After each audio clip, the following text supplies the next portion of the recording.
Assalamualaikum warahmatullahi wabarakatuh.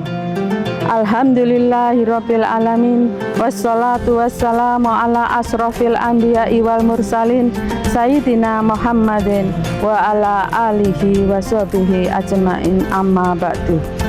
Ibu-ibu Dharma Wanita Persatuan Kantor Kementerian Agama Kabupaten Banyuwangi dan pemirsa takdib yang dirahmati Allah, tiada kehentian kata seindah selain alhamdulillah, puji syukur kehadirat Allah Subhanahu wa taala yang telah melimpahkan rahmat, nikmat serta hidayahnya kepada kita semua.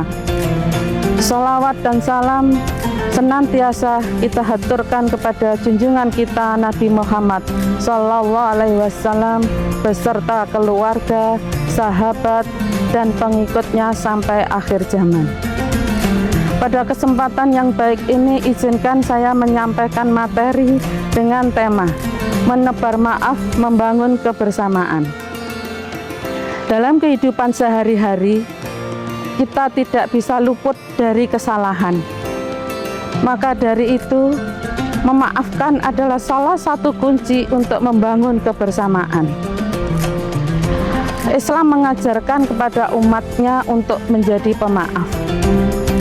Dalam surat Al-A'raf ayat 199 yang artinya, jadilah pemaaf dan suruhlah orang mengerjakan yang ma'ruf serta berpaling dari orang-orang yang bodoh. Dari ayat ini bisa kita ambil 3 hal penting. 1, jadilah pemaaf. Yang kedua, mengajak pada kebaikan. Yang ketiga, berpaling dari kebodohan.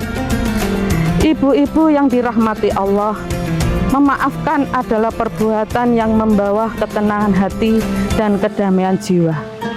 Rasulullah bersabda, tidaklah seseorang memberi maaf kepada orang lain kecuali Allah akan menambah kemuliaannya. Hadis riwayat Muslim. Menebar maaf bukanlah tanda kelemahan jiwa, melainkan kekuatan jiwa dan keteguhan iman seseorang. Dengan memaafkan, kita mampu menjaga dan membangun kebersamaan yang kokoh, baik dalam keluarga maupun dalam bermasyarakat.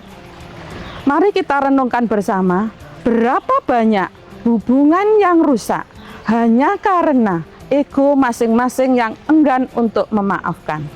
Padahal hanya dengan 1 kata maaf, akan banyak hati yang terluka bisa terobati.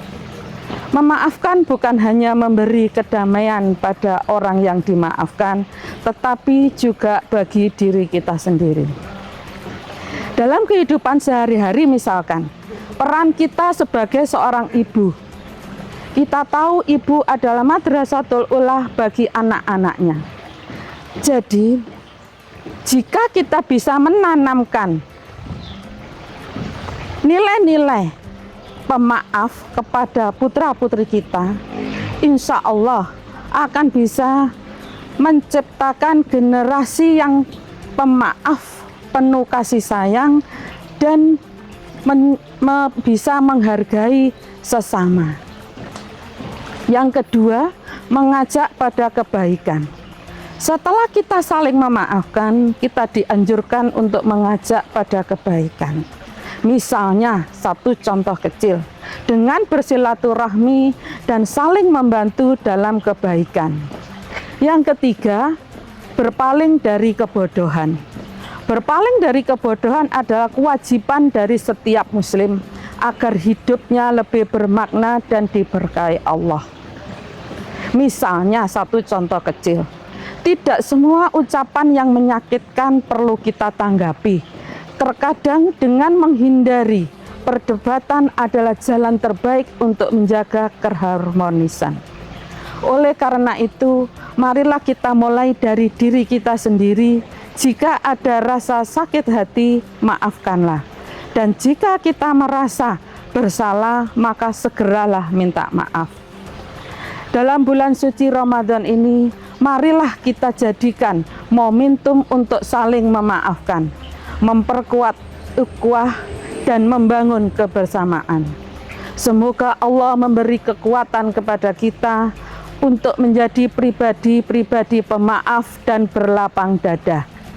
Demikian yang bisa saya sampaikan, semoga bermanfaat.